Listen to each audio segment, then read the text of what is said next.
How's it going, everybody? Just want to give you guys an update on the raised garden bed. As you can see, it's full of dirt.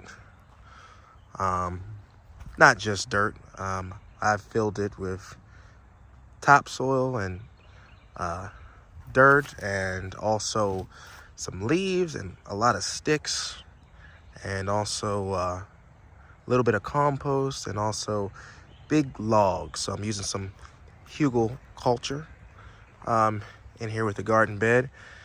Not just because I think that hugel culture is going to make it more fertile, but it just made it a lot easier to fill up because, it takes a long time to fill a garden bed of this size with dirt.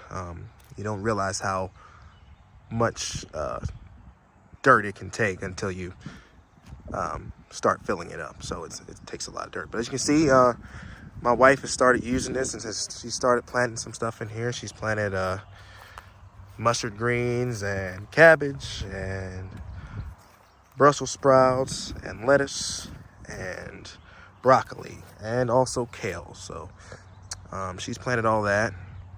And this particular garden bed gets a good amount of sunlight until about 2 o'clock, and then it gets partial sun. So that's why we have those types of plants in there, because those plants can do well off of partial sun. So the further out this way that we go, the more sunlight that we get. So the next garden bed is going to be right next to this one, and this one, it'll be about 3 feet distance from this one right here to the right, and that'll get about another extra hour of sun.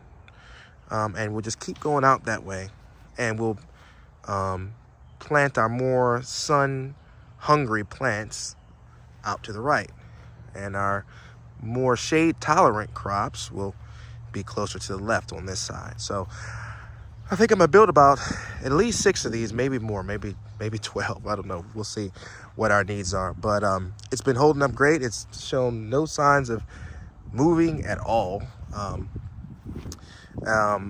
What I'm gonna do is, when I build my next one, I'm gonna do an instructional video of how I built it. I feel that building these has been overcomplicated, and it's really not complicated.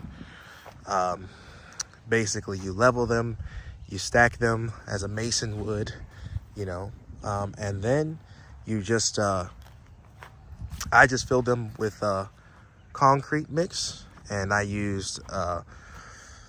started using thicker concrete mix, but then I realized that when the concrete mix is actually soupy, for one, it's easier to pour. 2, I get a lot more concrete mix, so I don't have to buy as much. And 3, it holds up a lot better. As you can see, in every other hole I have concrete mix, meaning that every single brick is connected with concrete mix. So there's no brick in here that's not connected with concrete mix. But really, so since I have it in every other hole, the concrete mix doesn't need to be all of that thick. Soupy concrete mix actually works out great for these concrete block beds. I know that construction guys will hate that, but this is not, designed to hold up, an entire building. This is just designed to hold dirt, and that soupy concrete mix is so much easier to pour, and it holds really, really good. So that's something that could save you money and make it easier for you to kind of pour into these holes. And so just remember, you can afford to have your concrete mix be a little soupy. Don't build your foundation with soupy concrete mix, but if you're going to build a raised garden bed, in my opinion, that really made it a lot easier to finish this thing, and just to make it a little soupy. And I don't mean watery, I just mean just a little soupy, so that it's really easy to pour. And then I use this rebar in here with the concrete mix, and that kind of gives me some structure there as well with the rebar.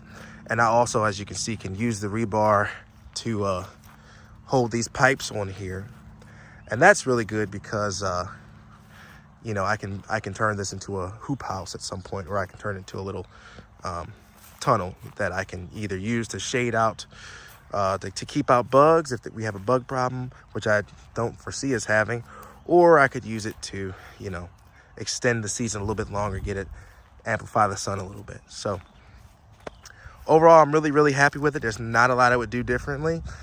But the only thing I'm probably going to do differently next time is at the bottom I use sand, because I just was told that that's you know, you want to use sand as, you know, at the bottom.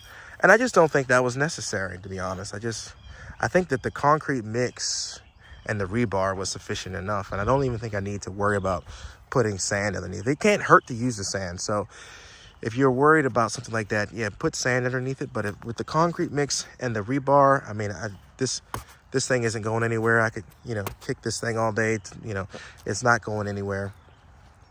It is solidly in there and it's not going anywhere, and I don't think it's going to go anywhere for years. But I'll continue to update you guys on how this garden bed holds up over time.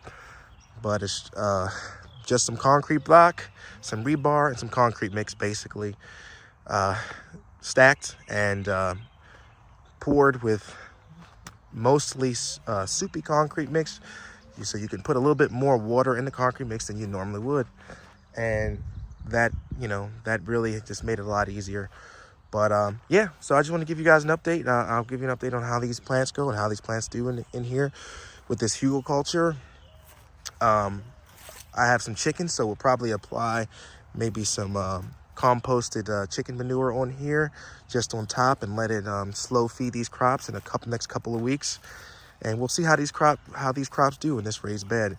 But already, as you can see, we don't have any weed problems. So as opposed to this garden over here, which is already starting to get weeds in it. So we have to do something about that. But in here, we don't have any weed problems.